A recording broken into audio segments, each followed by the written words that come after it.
Hello and welcome to the Divine in Our Time podcast, where we believe that God has not ceased to be a God of miracles.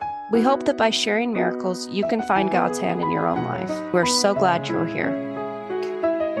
Hi, welcome back for part 2 of 10-part series with Brittany here. It's not a 10-part series. That's true. It's not going to be a 10-part series. Brock's back by popular demand. Yeah. Yeah.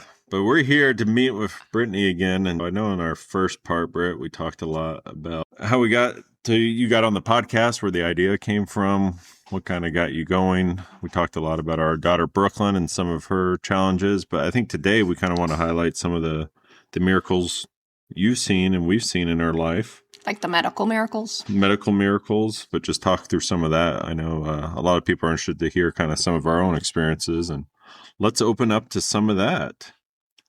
Okay, so first off, some of the feedback I've gotten was that I glossed over me and Brock getting married. So basically, I'll give a little bit more stuff, and then I kind of glossed over some of the high drop stuff as well, the fetal high drops. So Brock and I met here in Louisville. Like I said, we started dating, and then I went back to college at BYU, Idaho. That's in Rexburg, Idaho, and Brock was going to school at BYU down in Provo.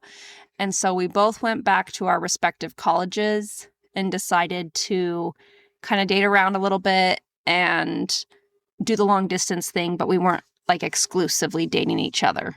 And then, do you want to tell the rest? No, so I think we went out there. A lot of it was me too. I was the one kind of just driving. Not that Brittany wanted to be completely exclusive, but I had just gotten back from my LDS mission in Argentina in June, and we were heading back out to school in like August. So just trying to figure out, like, things moving so fast? Is it time to make that next step? I mean, we'd only been dating for what, 2.5 months at that point. So we went out to college. So Brittany was up in Rexburg, like she said. I was down in Provo. That's what, like a 3-hour drive? Yes. So we were doing that. So every weekend, one of us would go up, and then the next weekend she would come down, kind of thing. So we were doing that for a while, but we were dating, and Brittany was dating a lot more than I was. So I kind of felt a sudden urge to be more exclusive. But reality was, we joke about it a lot, but the reality is I got out to BYU and was thinking about it, and I was already kind of had my mind set on the importance of marriage and being married. I knew that was the next step I needed to take. And Brittany had all the qualities of someone I would want to marry. And it kind of got to the point where it was like, why would I even need to date around when everything I want is right there? For me, it was more of, I think I want to explore this more rather than try to see if, date around and see if there's something else. Not necessarily see if there's something else, but kind of confirm to myself, like, am I okay to move forward? And after seeing her dating and seeing how I was feeling about that, and also thinking about how, I wasn't happy. A lot of it was like, I don't want to let go someone that has all those qualities. Like, am I being stupid to like let that go and walk out the door? So for me, that's where it kind of became far more important, or a lot more onus, to become exclusive and to date. So luckily I expressed that to Brittany. I don't know how it was received. It was received 2 weeks after we were supposed to be dating other people. And he said, I want to be exclusive. And I was like, all right. Brittany likes to joke that it was like, I couldn't get a date. I think I could have got a date, but I was preoccupied. I don't say you couldn't get a date. I said it was easy. I know you could have gotten a date. I think it's easier to have not gotten a date. No, and I would disagree. I don't think it was a matter of ease as much as it was kind of like, why would I, there's a girl that has everything I want. Why would I not explore that? So we explored it more. And we dated for a while. And then one time I was driving down to Provo. It was my week to go down. And the traffic was horrible. It was raining the whole time. I'm in a little 2-door car. Ford Probe. A little Ford Probe. Stick shift. So I'm having to do the clutch the whole way down. It was just a stressful drive. And I'm just like, I'm breaking up with him. This is stupid. I'm not doing this. I'm tired of this drive. And so I went down and we hung out. And then this was like Friday night. And I told him, I don't think this is going to work. I think we need to be done. And Brock's like, no, just please marry me. Just promise me you'll marry me. It was a desperate plea. But honestly, I just felt so much peace in that moment that I was like, I think I was already kind of thinking like, I want to marry her. So I think that's where it was. It wasn't, it probably definitely a desperate plea. But I think in my mind, I was like, no. Like that. And that, I think that goes back to the prior point where I had already made that decision in my mind of like, why would I let this walk away? That I was like, no, I'm not letting you walk away. Let's get married instead. But I felt so much peace. And so I was like, that's a miracle in of itself. I was like, okay. And he's like, really? And I'm like, yeah, okay. Let's do this. Let's get married. And he's like, okay, I'm going to pick you up tomorrow and we'll go to the mall and look at rings. And I was like, okay. And I felt really good about it that night. And then in the morning, I was a hot mess. I was so anxious and nervous. And I'm like, why would you be nervous? You came to dump me, and the next morning you're like, how the heck am I going to the university mall to look at rings? How did we get here? I know. And yeah, I was sitting there just praying so much in the morning and like, okay, is this right? Is this right? I felt good about it last night. I don't feel good about it now. And if I need to break up with this boy, I need to break up with him. Like I cannot go ring shopping after I tried to dump him last night and then go ring shopping with him and then dump him again. Like if I'm going to dump him, it needs to go before we go look at rings. I would have never recovered. And so we went and... So we get out of the car at the parking lot and Brittany goes, hold on 1 minute. And I'm like, why? She's like, just hold on 1 minute.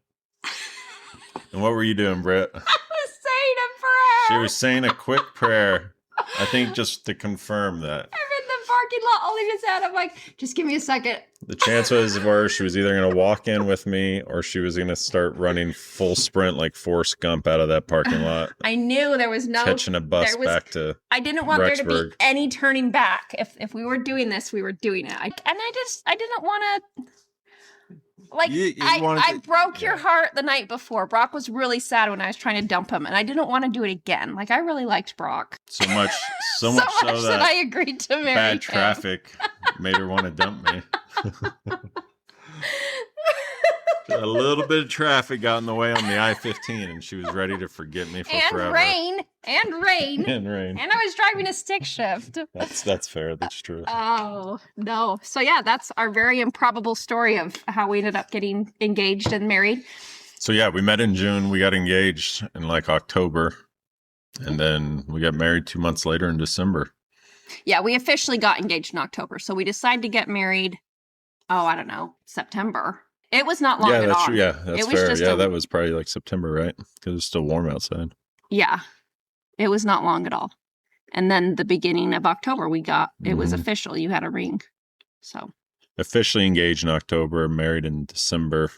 And then I transferred down and went to Provo. That was December 2006, and we'll be 20 years and a few months. So here we are. So many traffic jams. We've been through so many traffic jams and rainstorms together. Yeah, it is actually quite miraculous how that all played out, considering it's fun to talk about.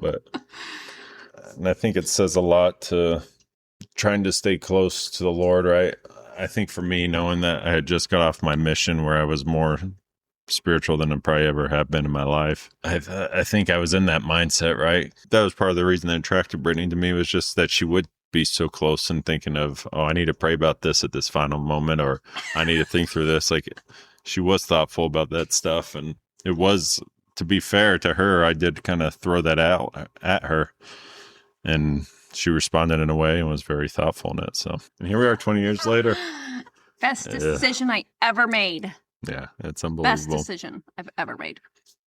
Okay, Agreed. So then the high drop stuff, and listening back to our conversation, when Brooklyn was diagnosed with fetal high drops, and then later Turner or spina bifida, and we found out it was fetal high Turner drops syndrome. is the fluid around the body, right? Anyway, we had our family just fasted and prayed like crazy when we were diagnosed at 14 weeks. So it was both sides of our family. Yes, both sides of our family. There was, and Brittany, for reference, is one of 10, and I'm one of 8. I mean, we have over 60 nieces and nephews now. Between the two of us. Yeah. Yeah. But even the time, we had a lot of family that was, cheering for us. And praying and fasting. And the high drops, when we had gone to an appointment, it was the 5 or 6 month appointment. And the doctor said something about how the fetal high drops were gone. And me and Brock were like, wait, what? And he said, oh yeah, nobody's told you the fetal high drops are gone. And we were like, no, nobody's told us. How long has that been? He's like, I don't know. I'm not, I think a couple weeks ago. So I credit the Lord with that, of course, and all the fasting and prayers that my family gave and his family gave, and even our church community. We had a lot of people in the church community praying for us and keeping us in their prayers. And anyway, we know better than most that it truly does take a village. Our village is very big and we use it a lot. So, 100%. Anyway. Extremely grateful for that. And that would have been September, October of 2007? Uh-huh. Yeah. So we're talking literally 1 year after the events of the mall, basically, right? Yeah. Yeah. So, I mean, you can just thinking about that, though, like the 1 year of making that decision in the parking lot to 1 year later having fasting and prayers and going through that together. I mean, that's wild to think about, right? It was only 1 year. But then some of the medical miracles, we've had a lot of those. So let me think. I think the first big one, so Brooklyn had open heart surgery, and in open heart surgery, they had to fix her mitral and aortic valves. When she was going in, we knew that they were going to try and fix it just with her own anatomy, or they were going to maybe need to do a pig valve. She would be on blood thinners for forever after that. So we did not need to do a pig valve, which was great. So we didn't have to do the blood thinners after that. So this was in May. And then in November, I took her into the doctor just for like a fever. She'd just been off for a couple days. I'm not even sure. So I took her in and I'm changing her diaper.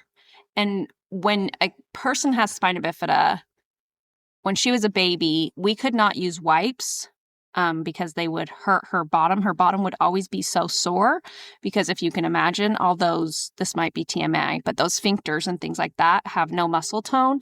And so everything just leaks. So if she would laugh, she would poop. If she would scoot, she would poop. If she would, cry, she would poop. I changed her diaper. We went through so many diapers. Like I'm talking nothing to hold it in. There's nothing to hold it in. Muscle. And her little bottom would get so raw and so sore, even if I cleaned it quickly just from cleaning it. So we used to actually have to do a spray bottle. Do you remember? Yes. Tell them again. You forgot about it, didn't you? I did forget about it. We had a spray bottle and cotton balls, and we would spray her bum off and wipe it with cotton balls. But there would be times that her bottom would literally be dripping, bleeding. Like that's how bad it would get sometimes. So raw. And it hurt her. I know that sounds way more painful, but also she has diminished feeling on her bottom. So, which was kind of helpful in that regard. But anyway, so I'm changing, and all this stuff matters. So I'm changing her diaper. And Nurse Linda at Kaplan Barron Pediatric Group, they're our favorite. Nurse Linda, she saw me changing her diaper, and she said, "Oh, that looks like blood." And it did a little bit, but it didn't worry me because there was always blood. Like blood was not uncommon. From the sores. From her sores. So Nurse Linda's kind of looking at the stool and she's like, "Oh, I think that's some blood." And if there was, it was a small amount. It was maybe like a little streak, which again, I didn't even consider it because she's bleeding all the time. So they ended up admitting us that night to the hospital for a GI bleed. And Nurse Linda wasn't like in the room hanging out while I changed her diaper. She was like grabbing her stuff and leaving and just noticed it. I can't even remember how, but she wasn't hovering or anything like that. Like the fact that she saw it was very, very lucky, and God was watching over things in that scenario. So the next morning, Brock and I are there, and Brooklyn starts fussing. And it stinks. And it's like this. I mean, we were just waking up. Yeah. Right? Well, we weren't even waking up. She woke us up. She was fussing. And she had the stinkiest diaper you've ever smelt in your life. And I remember just laying there. Oh, I don't want to get up and change that diaper. That spray bottle and cotton balls. So I woke up and I went over to change her diaper, and it was wet everywhere. And I thought, and it's dark, and I thought she had a blowout. And so I flipped on the lights, and there's blood everywhere. She's got blood everywhere. And I hit the button for the nurses. They come running in, and I start taking her, I start taking all her stuff off and her diaper, and I'm seeing all these, where's the blood coming from? And I take her diaper off, and she's just pooping blood, like such a severe GI bleed. It was liquid blood. Like it was so bad. Not the way you want to wake up. And for people that have smelt a GI bleed, you understand the smell that I woke up to, but I had never smelt a GI bleed at that point, and it was so bad. And so everybody comes running in, and Brooklyn's very little. I mean, she's 1.5, or, she's almost 2, I guess, at this point. She was less than 20 pounds. So she's this tiny little thing bleeding like crazy, so much blood. They bring her blood pressure cuffs in. They've got her blood pressure. They're getting all the doctors. They're bringing IVs in to try and keep her blood pressure up because her blood pressure is dropping like crazy.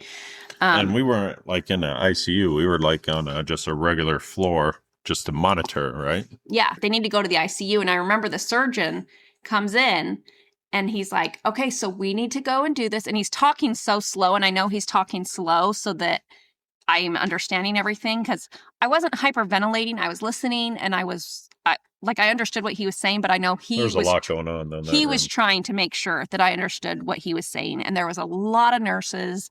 There was a lot of people. Like I said, they're trying to get a bunch of IVs in her, which again, she's losing all this blood. So her vessels are collapsing. Like she doesn't have great blood flow. So they're trying to get IVs. Anyway, they finally get some IVs. I mean, we took her to the ICU, and there was one time when they took her blood pressure, and it was 30/17. And I don't know if people are going to believe that, but that 30/17, I promise you, that's not good. That's the reading it was. And the nurse is sitting there, this sweet little pregnant nurse in the ICU when we got over there. Come on, baby, stay with me, baby, stay with me, baby. And Brooklyn's just like out of it. I knew it was bad, but I don't think I realized how bad it was, just because I didn't know. I mean, you have more background. I was in nursing school at this point, so you knew kind of. But I had just started nursing school in September, and this was in November. So I had only had a few months of nursing school, and of course I'd taken a nat and phys and things like that. But the blood pressure was scaring me. Her heart rate was scaring me. Later, our cardiologist said it's really lucky we didn't have to use a pig valve, because if we'd had to use a pig valve, she would not have survived that GI bleed. She would have been on blood thinners. Yeah. I'm like, even if we were in the hospital, he said, even in the hospital, she would have bled out before we couldn't have saved her. Like, that's how bad her bleed was. Anyway, so the GI bleed, for those of you who are wondering, and this actually is more miracles later, she was diagnosed before this, 4 months prior, she was diagnosed with Abernathy malformation. And basically, you have a big vessel. It's called the hepatic portal vein, and it's basically from your spleen to your liver. So your blood comes down through your spleen, and then it goes through this really big hepatic portal vein down to your liver, and then it goes around your liver where it gets cleaned. So because she has Abernathy malformation, she's missing that big hepatic portal vein. So the blood goes down into her spleen, and instead of one big nice channel for the blood to go in, she has all these tiny little channels. So the pressure gets backed up. And so this pressure... It's basically like trying to push water out of a hose through a tiny little plastic straw, right? Or through a bunch of little straws that aren't... So the pressure gets backed up. It, yeah. And so because of that, she gets what's called esophageal varices, which if you know people with liver cirrhosis, they get the same thing because their liver gets hard and they have the same backup. Their blood backs up because the liver's so stiff and hard that the blood can't get into it. Her blood backs up because the hepatic portal vein's not even there. So they're called esophageal varices, and they're basically like varicose veins on your legs, but in your esophagus is probably the best way to explain it. And they burst. And so they had to go in. We did an emergency surgery. And when they burst, it's not, you don't feel anything. No, yeah, because, so it just starts flowing down from your esophagus into your stomach, and just your body.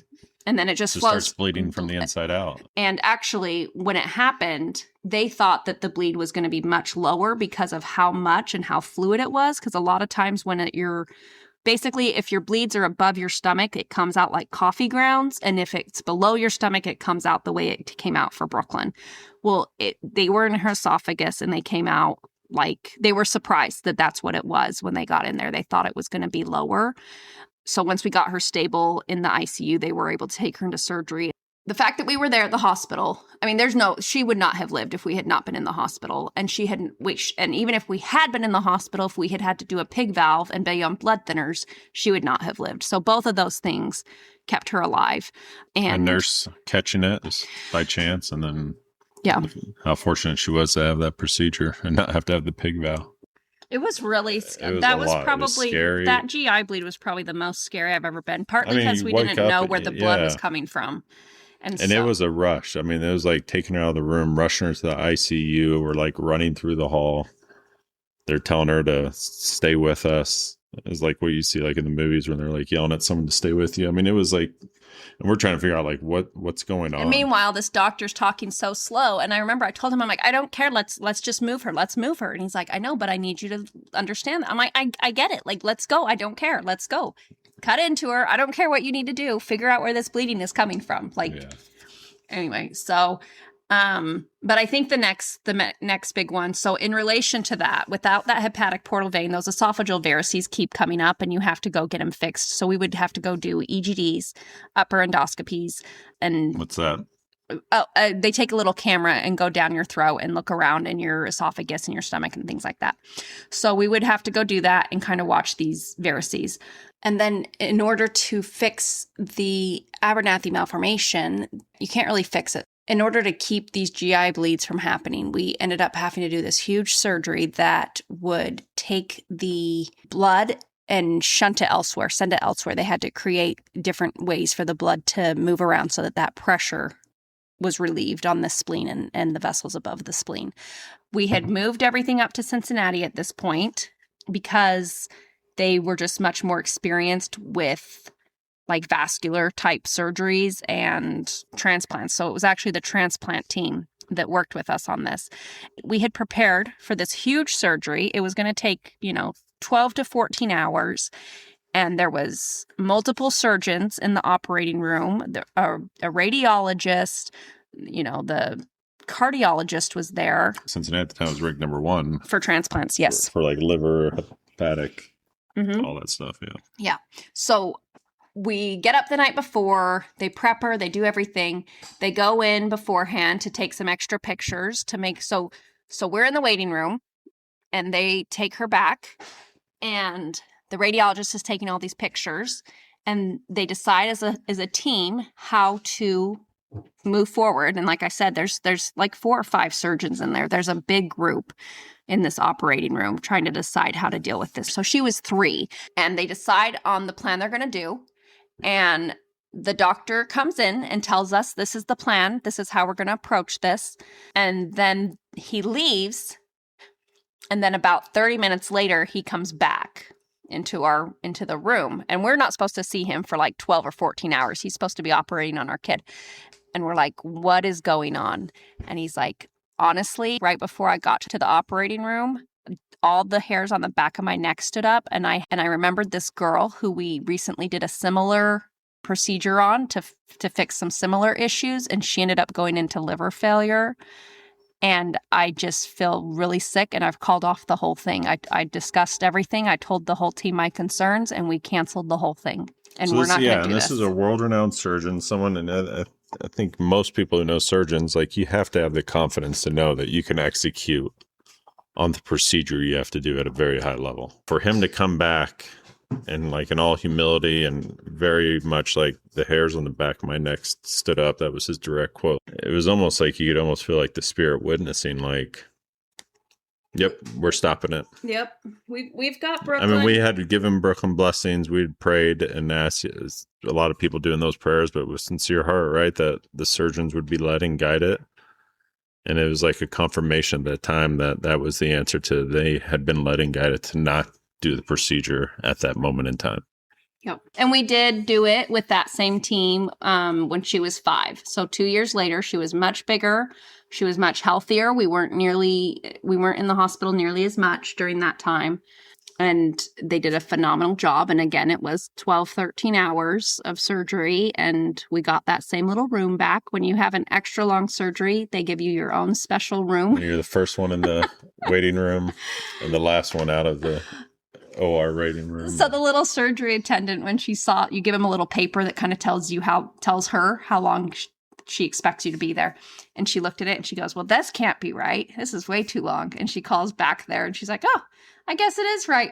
Anyway, so that's another one. And then I think the last big one for me was, so when back in 2019, Brooklyn went away to an overnight camp for special needs kids. And this overnight camp has a nurse practitioner. They have 2 nurses per cabin. They have a bunch of camp counselors. And then they also have an intensivist there. They have a hospital wing for people if they get sick. They have a helipad if they have to life flight anybody, all these things. So we felt comfortable taking her there. And she had done this 2 other years. So this was her 3rd year going.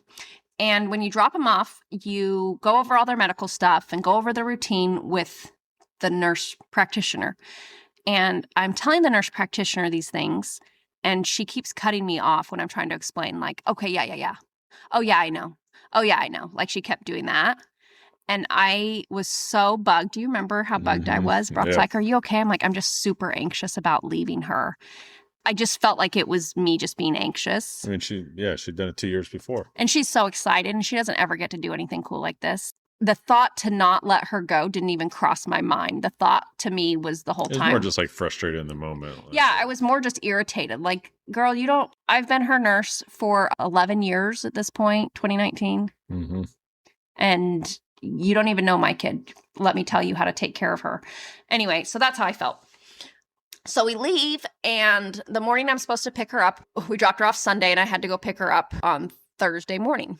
So I'm getting ready to go pick her up, and they call me, and they said, are you on your way? And I said, I'm just about to leave. And they said, okay, well, Brooklyn's in the medical wing. She was throwing up last night, but we didn't want to bug you and wake you up because we knew you were coming today. So just know that she's not in the cabin. She's in the medical area or whatever. So I get there. Yeah, and I was at work. Brock was at work, and he left as soon as I called and told him to come. He came with us. Work was great. I was like, I got to go. Yeah. So Brock met me there. It's about 3 hours away, 3.5 hours away. So we go there, and as soon as I saw Brooklyn, I knew it was bad. She looked really, really sick. It wasn't just some stomach bug. And there were some things that happened and some things they told me as far as like a quote unquote report. The questions I was asking them about things that had happened and think like the way her urine looked or things like this and how much they were getting and all this stuff, they did not, I didn't trust their care at all at that point. So I took her and I'm like, we've got to go. So I called her pediatrician again, Kaplan Barron, with our doctor who just retired, Dr. Neustadt. We're so sad about it. And I called them on the way and I was like, I think Brooklyn needs to be admitted to the hospital, but I think it would be quicker if I come there. She's puking all the way up. You're pulling off the side of the road. I'm behind you, following you in our other car. Yeah. And we're like monitoring her multiple times as we're driving, like, holy crap, this is not good.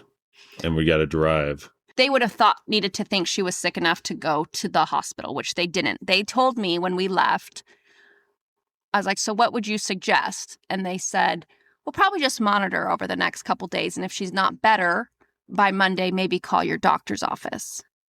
And I'm like, screw this. Like, we're going to a place where people know me. And these people were not, like I said, most of the stuff they were telling me and the questions I was asking. You just knew right off the bat. I knew it was bad and I knew they weren't the people to fix it. Yeah. So we get back to Louisville. Like Brock said, she was puking the whole way home. And I called her doctor and I said, we're coming in to you. I think she needs to go to the hospital, but I think we'll get in quicker as a direct admit versus trying to go in through the ER. Because I didn't want to get to the ER and then have them wait for hours. But if your doctor calls you in as a direct admit, you can go straight there, depending on how severe it is, right? Like, it's going to be way better. Anyway, I just felt that was going to be the best option, the best course of action. So we got to the doctor's office. He looks at her blood and he's like, yeah, she's really sick and I've called an ambulance. The doctor's office is maybe 10 minutes away from the pediatric hospital here. He wouldn't even let me drive to the pediatric hospital because of how sick she was that he could just tell from her blood work that he just looked at under a microscope, old school, back there in their office. So we rode in the ambulance and got there, and turned out she was septic. And then some things happened. She was puking. What's septic? What's sepsis? Sepsis, it's when you have an infection that gets basically in your blood and it goes everywhere. And if it doesn't get treated, it leads to organ failure and shutdown and death. Like people die from septic all the time. Yeah. So, and she's had sepsis before. This is, I think, her third time having sepsis in her life. So she's septic, and I didn't love some of the stuff they were doing. One night she puked, and she puked up blood, and I tried to tell the nurse, and she was like, oh, okay. And I'm like, no, I need to see a doctor. And I was basically told there's kids that are more sick than her. And I'm like, okay, but if we don't address this soon, she's going to flip too. Like when she crashes, she crashes. I need to know where this blood is coming from. You know what I mean? And, but the nurse didn't even think there was blood. And I showed her it, and she's like, oh no, that just looks like the medicine. I'm like, no, that's blood. And she wouldn't believe me. And then the next morning, this is in the ICU again. This is in the ICU. The next morning, she pukes a huge amount of blood. And the nurse is all like, oh my gosh, blah, blah, freaking out. And I'm like, I told you yesterday she was bleeding. So I was so mad. I'm like, okay, well, do we need to do a blood transfusion? Well, no, her blood work was fine this morning. I said, yeah, at 4, and she puked a ton of blood at 7. So let's take her blood work again. So they took it again, and she did need a blood transfusion. By this point, I don't trust them. I don't want them messing with anything as far as her abdomen goes. I've got all my people up. We've had multiple surgeries in her abdominal area. We developed a relationship with Cincinnati and had all our stuff being handled there. Like, we only went to Louisville because it was so close. Like, we were right there, 10 minutes from the doctor's office. Yeah, so I wanted to go back to Cincinnati for this because I didn't trust them, and I didn't trust them to, if we did need some sort of emergency surgery, I didn't want them in there messing around with some of the fixes we've done for like that spleen and stuff, the Abernathy malformation. I didn't want them messing with any of that. And so we were able to get a mobile ICU ride from Cincinnati, and they took us up there. We get to Cincinnati. I'm so happy to be here. And they told me, we're partners in your kids' care. And I'm like, oh, I know. Thank you so much. And so then a little bit later, a doctor comes in, an attending, who he's still a jerk. According to the nurse, last time I saw her, she's like, oh yeah, he's still like this. So he comes in and he says, we need to give her some albumin. Albumin it increases your blood pressure. It's a protein that they put, and when you get it through your IV, it basically pulls fluid back into your veins. That's the best way to a quick explanation. Pulls fluid from the other parts of your body and pulls it into your veins. Yeah. So I told him, I said, no, she can't have albumin. She'll go into respiratory distress. Because we've had that before. We've seen what it's done. Yes. Yeah. And he said, well, she needs it. And I said, no. So with sepsis, your blood pressure drops. So sometimes they'll give you albumin to help pull that fluid in to keep your pressures up. And I said, no, she'll go into respiratory distress. So because once you get all that fluid in there, her heart has a hard time keeping up. And then all the blood backs up into her lungs and it goes into respiratory distress. And I told him this, and he insisted. And we kind of went back and forth. Well, we have to do this. We have to do this, blah, blah, blah. And I'm like, okay, fine. You give it to half. I want you to give her half the dose over twice the amount of time. And I want Lasix, which will help pull that fluid back off and help her pee the fluid out. And I want Lasix already written for. So as soon as she starts to tank, you guys can give it to her. And he said, okay. He's like, her albumin levels are low, blah, blah, blah, blah, blah. We have to do this. And so we did that, and literally maybe 30 minutes after they started the albumin, she goes into respiratory distress, shock of all shocks. Mm-hmm. And so I was so mad. So they bring all these people in. Of course, they call a rapid response. They get all this machinery in. They're like, do we have to intubate her? Do we have to do this? All this stuff. So after we get her settled and we got her stable, I'm laying there and I'm pregnant with my son. at this point. I'm 5 months pregnant. And I'm laying there and I'm thinking, how could I have gotten this doctor to have listened to me? I knew this was going to happen, but I also knew I wasn't going to, like, I didn't know how I could have won that battle. He wasn't going to listen to me. And the nurse was like, I'm so sorry that I didn't advocate for you more. And I'm like, no, it wouldn't have mattered. Like, I was advocating a lot. I'm like, it wouldn't have mattered. He wasn't going to listen to us. He was going to give her to this regardless. But I'm sitting there thinking, how could I have done this? How could I have done this? And the thought was, maybe if you had shown him kind of, if you're right, this happens. But if I'm right, this happens. And which one is worse? Which one is the best case scenario, right? That was my thought. What do you mean your thought? I'm confused on that. My thought was, if I had told him, okay, I don't think she needs albumin, I would rather keep her blood pressure up with just saline. So basically saying, I think we should take this approach because the worst case scenario is going to be X. Yes. If we take your approach, worst case scenario is going to be Y. X is better than Y. It's like choosing the best of two evils, is what you're basically saying. Okay. Yes, the less of two evils. Yes. So that was my thought, and so then the next morning they come in. Everybody's freaking out about her heart. Anyway, come to find out, her heart is garbage too. Her heart ended up needing surgery too. So we ended up doing the heart surgery in August, and this was in June that all this was going down. So we're there with sepsis, but everybody's freaking out about the heart, but nobody's telling me much. They just are making a big deal about the heart. So that was really frustrating. But I understand Cincinnati also is one that they do not give information they don't have, which I appreciate. So everybody was freaking out about her heart. She's septic and she is in respiratory distress. So and this is all what? How many days after we went to pick her up? This was like 3 days. This was Sunday morning. So we were going to pick her up on a Thursday. We had a vacation plan too, didn't we? Yep. We were going to go to Kirtland to see your mom and dad on their mission. And then we were going to go out to Idaho to see my parents. And then we were going to go to California to see my we brother. Had all these things planned. I'm going to work, and next thing you know, 4 days later, it's like our kid is legit like down. Dying almost. Our second child, Briella, we're having to figure out where she's going to stay because we're both up there, and it's like now you're trying to navigate that. It's just wild how quickly your life can be flipped upside down. I think a lot of people have been in medical emergencies and how one day things can just completely flip. It was wild. So we eventually make it out to the floor, and they are going to send us home. But they found there was some fluid in her stomach that they had seen on some of the imaging, like when they were doing her heart and stuff like that. And I told our urologist, Dr. Vanderbrink, who's fabulous, I told him, I think that's urine. And he said, well, she has a history of ascites, which is like fluid in your abdomen. And she has a history of ascites. It's just ascites. And I said, no, it's not. We haven't had ascites since we fixed her hepatic portal vein issues. This is urine. I'm sure of it. And he's like, well, no, it's not. It couldn't be because there's some up high and there's some down low. If it was urine, it would all be low. And I told him again, like, no, I'm pretty sure it's urine.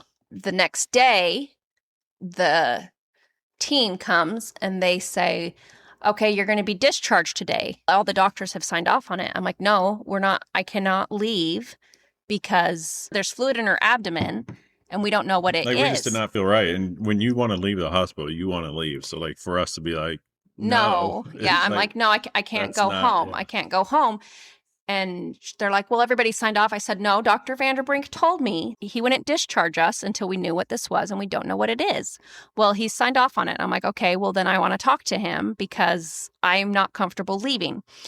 And so he comes in later and he's like, she's getting better. She's going to be fine. I said, no, this is her bladder. I said, I'm pretty sure there's a hole in her bladder because Brooklyn has had a bladder augmentation because when you have spina bifida, your bladder is kind of hard and small. And when you get urine, all that pressure pushes up into your ureters, into your kidneys and causes kidney damage. So they give you a bigger bladder. So she had this done, 5 years before this. And I said, I think she has a hole in her bladder. And I think that's why she got septic so fast. I think she got a UTI because I don't think the camp was doing her irrigations correctly. And so she got a UTI and then her bladder ruptured. And I think that's why she went septic so quick, because we dropped her off healthy as could be when we dropped her off at that camp. And by Thursday morning, she was deathly ill. He said, well, it doesn't make sense if it was her bladder. He said, she's getting better though. If it was her bladder, she wouldn't be getting better. And I said, we literally probably have 2,000 people praying for her right now. We had so many people praying for her. We had people from her school, people, all the churches in the area, not our church too. I mean, our church was doing fasts. Our families were doing fasts. Our other friends' churches. All these other churches. We had people praying for her everywhere. And I told him, and he's religious, and I told him, I said, well, well, she has literally thousands of people praying for her right now. And he said, well, it just doesn't make sense because I think that she wouldn't be getting better if it was her bladder and if this was urine. I said, I'm telling you, it's her urine. I wanted them to go in and extract it and test it and see what this fluid was. They insisted it was ascites, which I knew it wasn't because, again, we had not had it ever since we had fixed things. So he was like, well, what do you want to do? I want to have interventional radiology go in and get that fluid out so we can test it and see, because I'm pretty sure it's urine. I know it's urine. And he said, well, we can't. That's not safe. Yeah, we're going to have to put her to sleep. We're going to have to put her to sleep. She's already in a bad health. I mean, they don't want to put someone to sleep who's not healthy. And her heart was... Yeah, and a heart that's not in great condition to handle that kind of stress. Or that's option A. I told him, okay, if you're right, we would have gone into interventional radiology for nothing and all the risks associated with going under anesthesia. But if I'm right, we'll go home and my kid's going to get severely septic again. And her heart, sepsis is really hard on your heart. I'm like, and is her heart going to be able to stand that? And I'm going to be down in Louisville. And he said, well, okay, hang on. Let's think about this then. So, Dr. Vanderbrink, again, he's fantastic to work with and considerate of parents. I mean, it sounds like you guys are having a debate, but it was more of like kind of a brainstorming. Like it was a conference. Yeah, it was a conference, and you're advocating for what you think needs to happen. And I think he was sincerely listening and appreciating that, which says a lot about him. Oh, and we had already done an X-ray. It's a top tier doctor too. Again, right? Yeah. We had already done an X-ray because I told them when I first came in, I think she has a bladder leak, and so they did an X-ray and they didn't see anything. Anyway, so he decided to do a CT with contrast. So they put dye into her bladder and then do a CT, and they found the leak. It was on the back bottom part of her bladder where they couldn't see it on the X-ray, but then the CT, we saw the dye coming out. And he's like, okay, it's her bladder. So yeah, so that's how we found out that it was her bladder, and we were able to fix it. And we didn't have to go home. She had to be on complete bladder rest, which meant we had a bunch of tubes. Her bladder couldn't inflate at all. So we had a bunch of extra tubes going into her bladder, drainage bags to try and keep that so that it could heal on its own. While treating the sepsis. My little sister flew out. She had just finished nursing school, and I was so pregnant. We had to go up to Cincinnati 3 times a week to meet. We were doing our bathroom at that time too. Oh yeah, Brock. Bathroom mid-construction. Yeah, Brock was making the bathroom more accessible for us. And I was pregnant. And you were pregnant. It was so fun. So yeah, so it was crazy. But the thing for me was, 1, Brooklyn survived all of that. 2, I knew what had happened. And that's not because I'm so great or I'm so anything. It's because the Spirit told me in my brain and made sense. And he helped me to communicate that. The experience with the respiratory distress, that sucked, and I was mad about it. But I specifically remember when I had the discussion with Dr. Vanderbrink, because Dr. Vanderbrink wanted to send us home. He had signed off. He was like, well, I think you're ready to go home. And I'm like, no, we're not. We don't know what this is. And I'm telling you, it's her bladder. Her blood work was looking good. Like I said, we had done the X-ray. He's like, well, we already did the X-ray. And I'm like, I don't care. It wasn't unreasonable for them to say, you're okay to go home. No, yeah. But I was super grateful that I could point to him, okay, if you're right, then we just did this for no reason, and there's those risks associated with this. But if I'm right, like, this is a death sentence for my kid. I just felt really strongly that, like, if I went home, my kid was going to tank, and she was going to tank fast.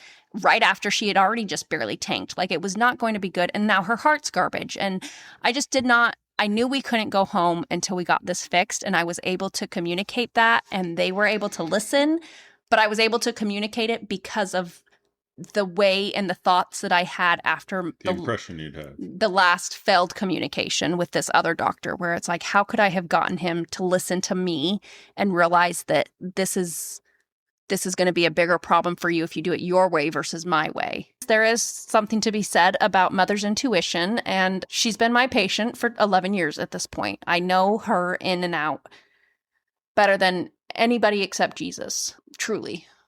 Yep. And we've had other like mini miracles. Like, we had another surgery where the doctor was going to go in and do this surgery a certain type of way. But then he tells me Monday morning, he said, I was sitting with my family last night, and out of nowhere, the thought popped into my head that Brooklyn gets keloid scars. And if we do, which is like the big knotty scars that you see on people, if we do this surgery, those keloids are going to cause major issues. So we're going to do it this way. And he's like, I don't even know why. It just popped into my head. And then we're like, we know why. We know why, because we're praying for you, doctor. And we're super, super grateful for our doctors. And Brooklyn's complex. Yeah, she pushes all these doctors to. Like, her anatomy is very different. Turner syndrome kids a lot of times will have vascular issues, which is what another issue. The Abernathy malformation is from the Turners, not the spina bifida. But anyway. So that's a lot about Brooklyn. And she's now 18, soon to be 19, going into her senior year of high school. And she's been relatively healthy, all things considered, right? But there's always that angst that there's something around the corner, especially after those first few years. I think part of the miracle, just trying to get to the miracle of it, is just our ability to somehow get through all that. I mean, there was a lot of anxiety, stress. Like, it was intense. I think the bigger miracle is Brooklyn is an angel. Brooklyn loves life more than anybody you've ever met. Well, it makes you say, why is Brooklyn still around, right? There's a lot of opportunities there for something to go south. Mm-hmm. But she's been around and makes such an impression on others and loves everyone, especially family. That's like what's most important to her is family and Jesus. Brooklyn's dream is to live like Full House. She would just love to have all of our siblings, all her aunts and uncles, and all of her cousins in that same house. I think one of the other miracles, too, is we have 2 other kids, right? We have Briella and Brody. We didn't have Briella until 8 years after, when Brooklyn was 8, right? And that was a miracle in of itself, just having the trust that we could have another kid after everything we went through. And also, like, if we have another kid, how are we going to handle when this kind of stuff comes up? And boy, did it come up. Mm-hmm. But, like, it has been such a blessing having our 2 little kids and the joy that they bring into our home and having that experience, and them having that Brooklyn, the opportunity for Brooklyn to have younger siblings and for them to have Brooklyn as an older sibling. Like, it's been such a blessing to see that. I mean, there's always challenges and difficulties with raising kids, but being able to have that has brought so much more light into our lives. And that was a challenge in of itself, just to have the faith to say, let's have more kids. Yeah, that was a shout out to Brody and Briella for the amazing kids they are. No, we've got great kids, but Brooklyn is, I always tell people, Brooklyn is charity personified. Charity is long suffering. It is, what's that scripture? I don't know. It's 1 Corinthians 13, verse 4. It says, charity suffereth long and is kind. Charity envieth not. Charity vaunteth not itself, is not puffed up, does not behave itself unseemly, seeketh not her own, is not easily provoked, thinketh no evil, rejoiceth not in iniquity, but rejoiceth in the truth, beareth all things, believeth all things, hopeth all things, endureth all things. Charity never faileth. And I think that, to your point, that is Brooklyn. So it is amazing to kind of read that and see how that encapsulates everything that she is. Yep. And she's always been that way. This is a quick story of Brooklyn, and this is just her in a nutshell.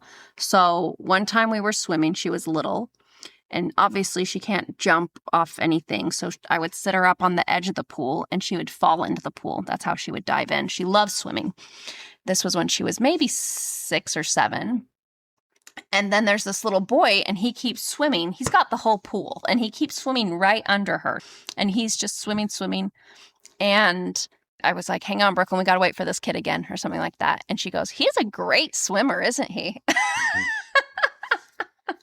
Instead of being like annoyed like I was, like, I wish he'd move, Mom, or something. She's like, he's a great swimmer. And then there was cheering people on. She's always cheering people on. There was another kid who is also special needs, and she was asking me, how many times has he been in the hospital? And this is after so many surgeries for her. And I said, I don't think he's actually ever been admitted yet. I said, later in his life, he'll be admitted. But at this point, he hasn't really had like big surgeries or big admissions. And she goes, and I think for sure she's going to say, that's not fair. She goes, that's great. Anyway, so she's just the best. The blessings far outweigh the hardships, and her light, she is such a light. Her light shines so bright for others to see. I think she makes an impact. I don't think we even truly fully appreciate what impact she makes, because in the day-to-day, right, there's always challenges, and your kids are your kids, but not, I think there's a huge impact that she makes on other people's lives that we've had people tell us, but I think some of that we won't ever fully comprehend until the next life. But there's a reason she's here, and I'm so glad that her little brother and little sister have her as a sister, and that they can kind of have that experience and have her example, because she's such a great example to them. So yeah, a lot of things could have gone one way, but she's still here, and what a wonderful blessing it's been for so many, especially for us. Well, thank you, Brittany. Hopefully that gives some people some insights in some of the miracles we've seen. I think one of the important things to highlight is not all miracles lead to outcomes that provide no stress or no more trial. Sometimes those trials can continue going on, but the miracles are how you get through them, how it helps you get through the next ones, how it prepares you for future ones that may come. And those are miracles in themselves as well, to be able to be prepared, to know what to expect, to get through that, so that the Lord's work can continue to go forth.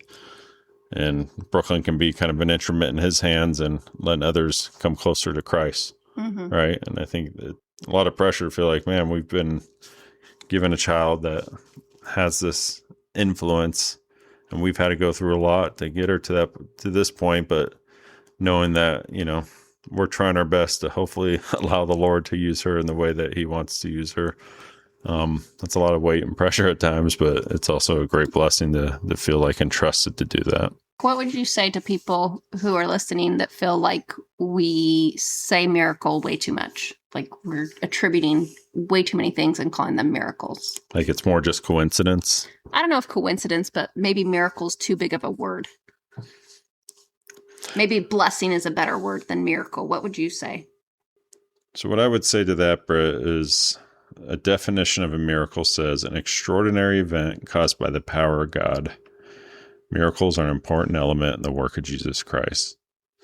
So when I think of an extraordinary event, I think a lot of what we just discussed were extraordinary events. There was a lot of high stakes, high pressure, very weighty things that were going on. I mean, we're talking life and death. Could have really gone either way, yeah. Could have really gone either way. And I could see someone saying, well, like, some of that's coincidence, some of that's just life and what happens. But I think when you look at it in a full perspective, I think in the moment you might not see it that way. But when you look at where we came from, kind of going back to the first podcast of how we ended up in Louisville, how we ended up being closer to Cincinnati, thinking about the way, the experience that we had with other things that helped us to know how to handle other health emergencies that came up. There was too many events and actions that took place to prepare for the next one, that it's hard not to see that there's divine intervention to make that impact, to prepare us for the next thing that might come up. Mm-hmm.